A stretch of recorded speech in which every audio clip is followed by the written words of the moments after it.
En el día de hoy vamos a hablar de la corriente galvánica. Es una corriente continua, quiere decir que no tiene ni frecuencia ni periodo. Tiene una intensidad, un cierre que llaman que es el aumento progresivo hasta que llega a estabilizarse, el tiempo que dure, y después se llama apertura hasta que baja.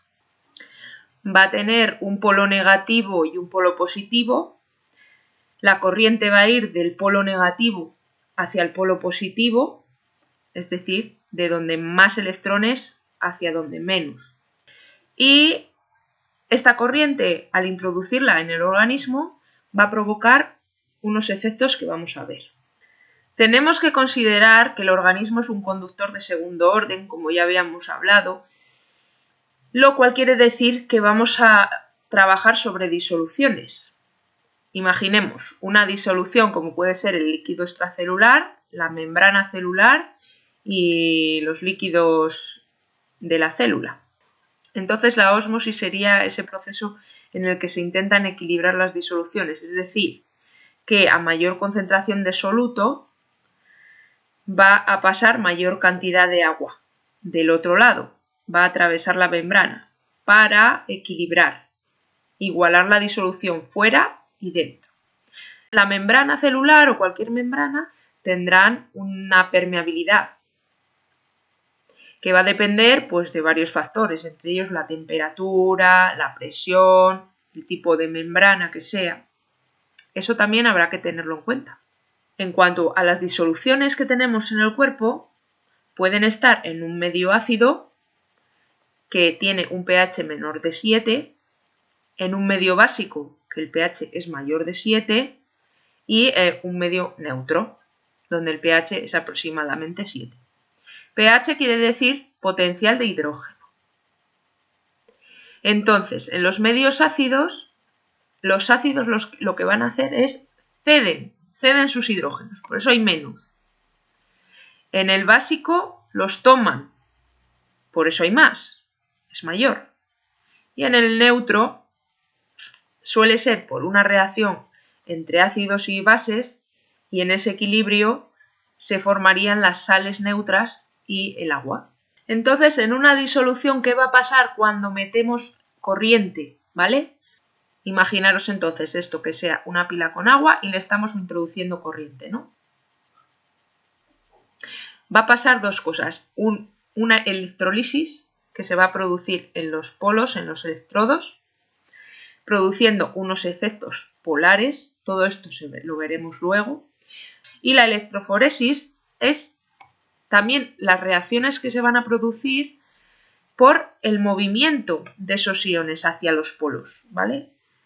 En ese movimiento, desde la zona más central hacia los polos, pues se van a producir alteraciones metabólicas, desequilibrios electroquímicos, porque también va a haber como una separación de partículas y bueno, se van a producir también unos fenómenos, ¿vale?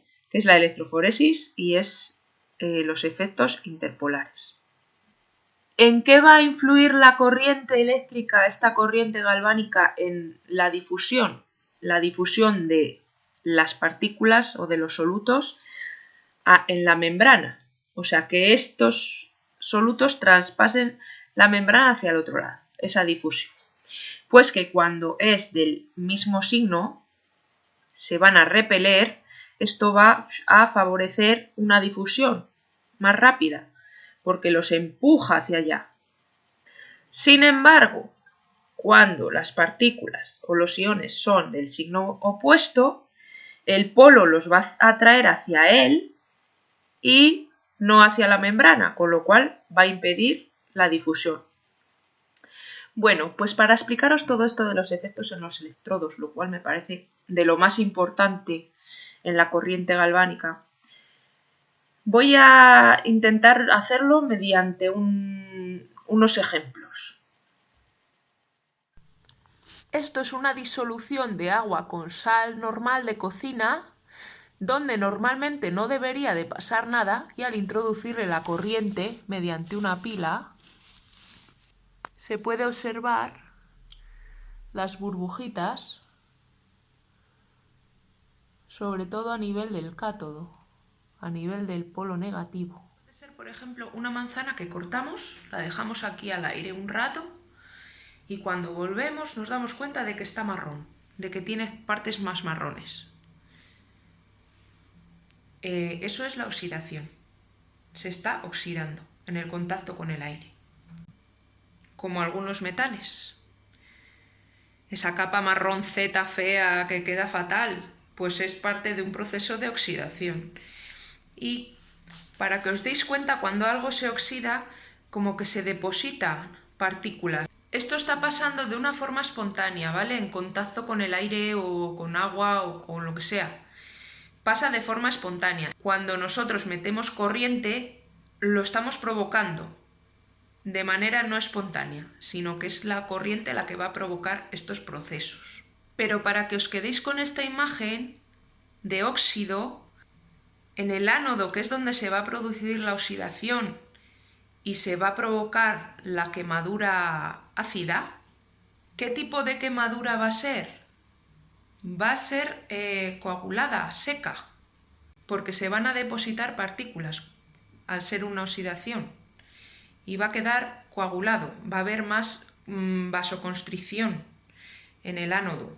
También al ser unas reacciones que necesitan un poco más de energía, va a haber una pérdida de calor. El metabolismo va a bajar porque también es menos permeable la membrana, o sea, todo se va a compactar ahí, va a ser más compacto en el ánodo.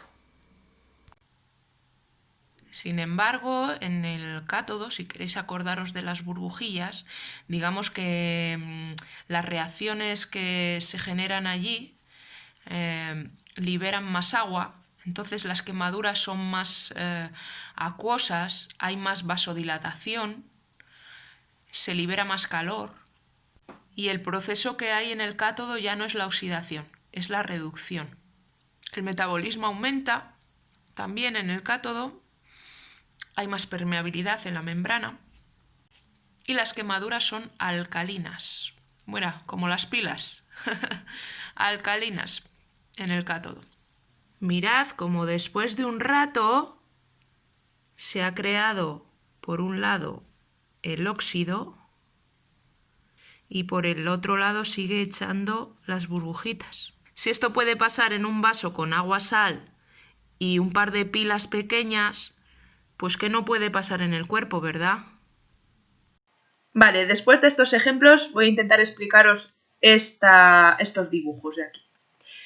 Digamos que vamos a tener una disolución que va a ser una disolución de nuestro organismo, ¿vale? Que tiene agua y solutos, ¿vale? En el organismo todo funciona por una homeostasis, es decir, un equilibrio. Todo va a intentar estar en equilibrio. En el momento que eso no está en equilibrio, se va a producir una enfermedad o una alteración. Y es ahí, en ese desequilibrio, en el que vamos a intentar nosotros, con la electroterapia, ayudar a esa homeostasis. Después, los solutos que tenemos disueltos en agua pueden tener carga positiva, carga negativa o estar neutros, ¿vale? Los que tienen carga positiva se van a ir hacia el cátodo, que es negativo, y los que tienen carga negativa hacia el ánodo, que es positivo, por la atracción de las cargas opuestas. Los que son neutros se pueden transformar en iones. ¿Por qué? Por la corriente. Lo que en condiciones normales no pasaría, con la corriente puede pasar. ¿Qué iones se van a ir hacia el ánodo que tiene la carga positiva? Pues los iones negativos, que tienen muchos electrones, ¿vale? Cuando lleguen al ánodo, ¿qué va a pasar? Que van a, para equilibrarse, ceder sus electrones. Ese proceso en el que un ion cede sus electrones es lo que se conoce como oxidación.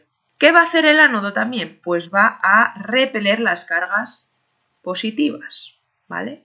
Con lo cual, al expulsar esas cargas positivas, al ceder esos hidrógenos, va a hacer que disminuya el pH, con lo cual va a crear un medio ácido. Crea un medio ácido que, si nos pasamos de listos y de dosis, puede producir una quemadura ácida. ¿vale?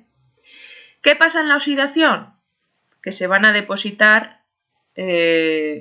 partículas, digamos, de lo que sea, ¿no? Si es hierro, hierro, si es de calcio o de lo que sea. Caso es que se va a depositar. ¿Y qué va a pasar? Que eso va a provocar una vasoconstricción, una coagulación, también una absorción de calor. Va a disminuir el metabolismo y el efecto va a ser una sedación. Digamos así, a grandes rasgos, lo que pasa en el ano. Con todos estos efectos que pasan, ¿dónde lo vamos a aplicar este ánodo?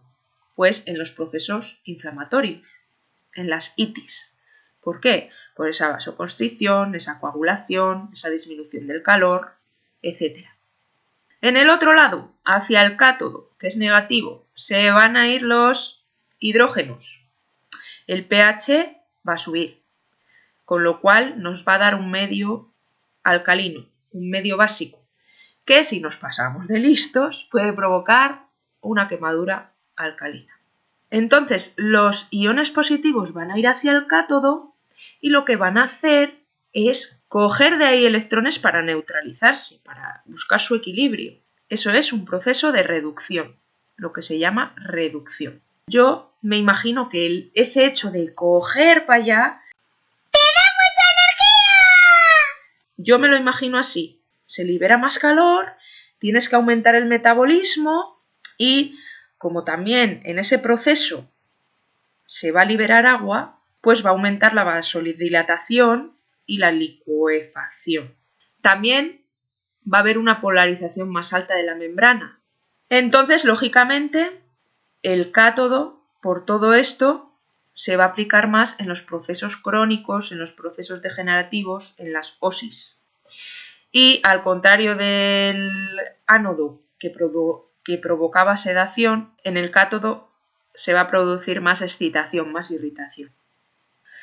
Otros efectos galvánicos que tenemos son el efecto ascendente y el efecto descendente. Esto quiere decir que se coloca un electrodo en la zona craneal y otro en la zona distal del cuerpo. El efecto ascendente, si os acordáis, es el de venirse arriba, ¿vale? El ¡fua! Excitante. Y el efecto descendente, el bajón, el sedante. Acordaros que el ánodo positivo era el que tenía los efectos sedantes, pues es el que se va a poner arriba. Y el efecto ascendente con el cátodo arriba, que era el que tenía las propiedades más excitantes. No tiene aquí nada que ver el sentido de la corriente. Bueno, pues hasta aquí hemos llegado por hoy. Nos vemos en el próximo vídeo.